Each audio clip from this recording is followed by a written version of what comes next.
Hello, my name is Victor Montori, and I'm delighted to be joining you for the T1 International meeting and honored to give the keynote speech. I trained in Peru during the years of hyperinflation and extreme corruption. This affected everything, including the health services. Patients could not get the care they needed. And I, as a clinician in training, could not care for them, even though I knew what was appropriate, what was necessary, what was required. The possibility of care was around the corner, but for these patients, it was simply not available, simply not accessible. This injustice turned our efforts to care into experiences of cruelty and trauma. And yet, care, that fundamental human activity, lived on. And in this picture, you can see a father noticing the desperate situation of his son, reaching out to him, responding with compassion. And this fundamental human activity of noticing and responding is what we call care. And I think this is central to our discussions today because everyone has the right to be cared for, and all of us have the obligation to respond and care. But care starts with noticing a problem, noticing a problematic human situation, appreciating the patient's challenge in high definition, and then it requires us to respond effectively with compassion and with competence.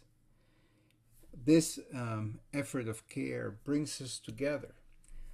Here is a cathedral by Rodin, and these are two hands, not from the same person, from different people coming together, the fingertips almost touching, and the hands creating a space, a sacred space. He called it a cathedral, a sacred space in which this noticing and responding, this caring activity takes place. We come together to care. And one of the features of the world in which we live in is that it is, as it warms up in temperature, it cools off in its ability to care for and about each other. We live in a state of solidarity deficiency.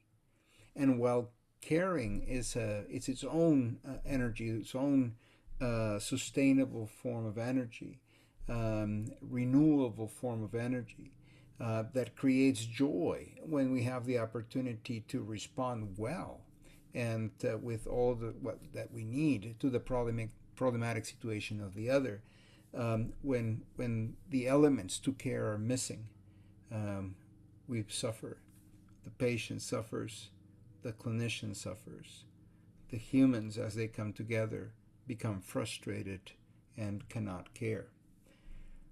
Fast forward, and I care for patients in environments like this. In the outpatient setting, I take care of people with diabetes, and I work in the richest country in the world with all the resources that are necessary, and yet my patients have challenges in accessing the supplies they need, accessing the insulin they need to live full and complete lives.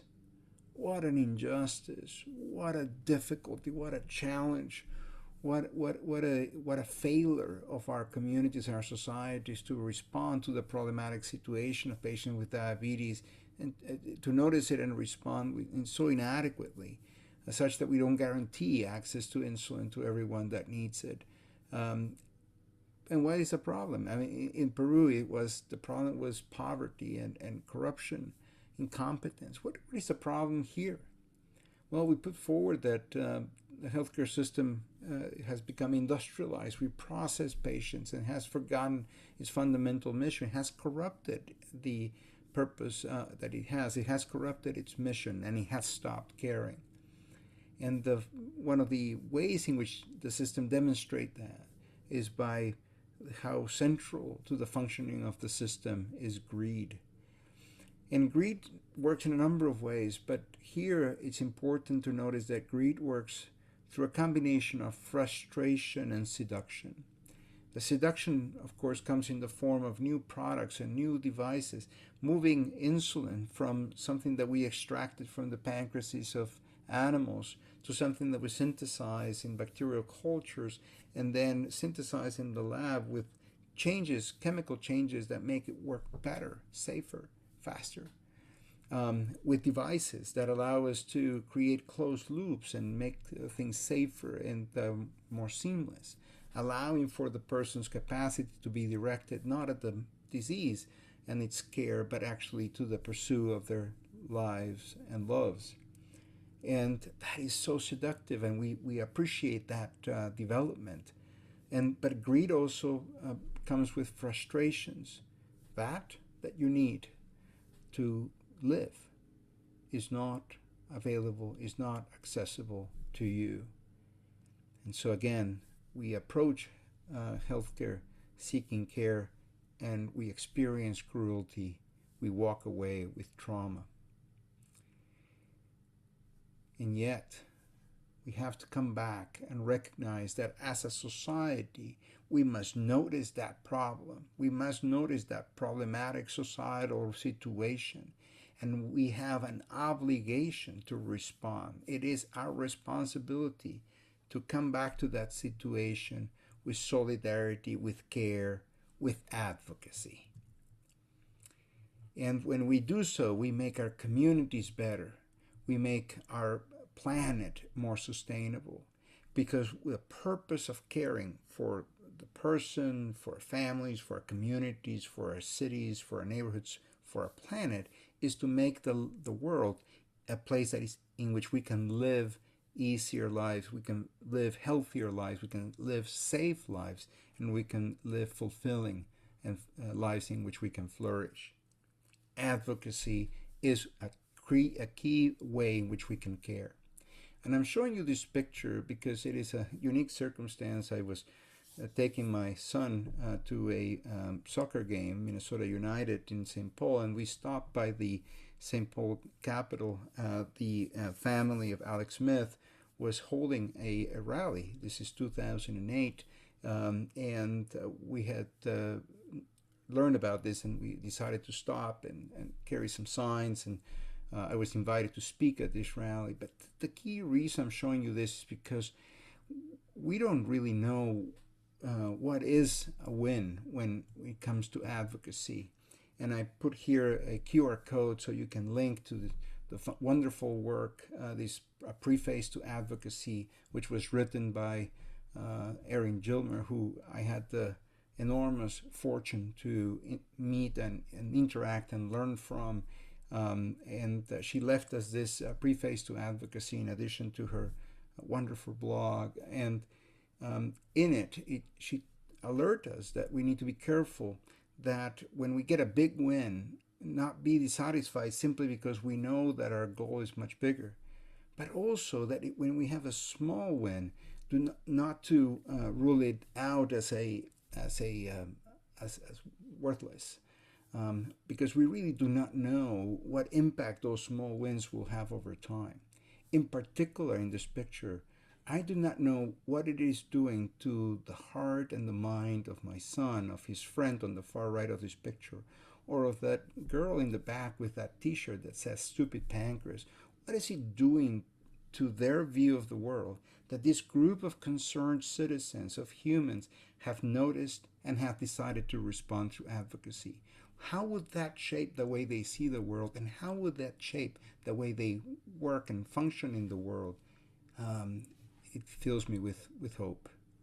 And talking about hope, this is a Sagrada Familia in Barcelona, a church that is always under construction and in which generations have been adding details to make it more beautiful. The point of this is that the people that started to imagine and build this church are no longer with us. They never saw their mission completed. And perhaps when we pursue something that is worthwhile, it's better to imagine it as something that perhaps we will not see fully accomplished, but we can walk towards it. We can walk towards a hopeful utopia. Let me break this down quickly. Hopeful. What is hope? Hope, according to Rebecca Solnit, is that way of looking at the future in which we're not optimists. We don't think that the future is going to be great just because, regardless of what we do. But we are hopeful because of what we do today. We have a better chance, even if it's a small chance, but a better chance that the future will be better. So the source of hope is our actions today. And what about this utopia? Well, the Galeano tells a story that explains the value of utopia. A student asked the teacher, well, why do we need utopias? And the teacher explained, that utopias are like the horizon. You walk 5 steps towards the horizon, and the horizon takes 5 steps back. You walk 10 steps towards the horizon, and the horizon takes 10 steps back. So, what is this horizon for? What is a utopia for? The teacher responds, for walking in the direction of our goals, for walking in a direction that gives us hope, for walking in the direction of solidarity, for walking in the direction of careful and kind care for everyone, for walking in the direction of a world in which we can live better because we decided together to care. And that is fundamentally the reason we all work together to advocate for a better world for everyone, particularly for our patients with diabetes, particularly for making sure that we have insulin for all. Thank you very much for your attention, and I wish you a wonderful meeting.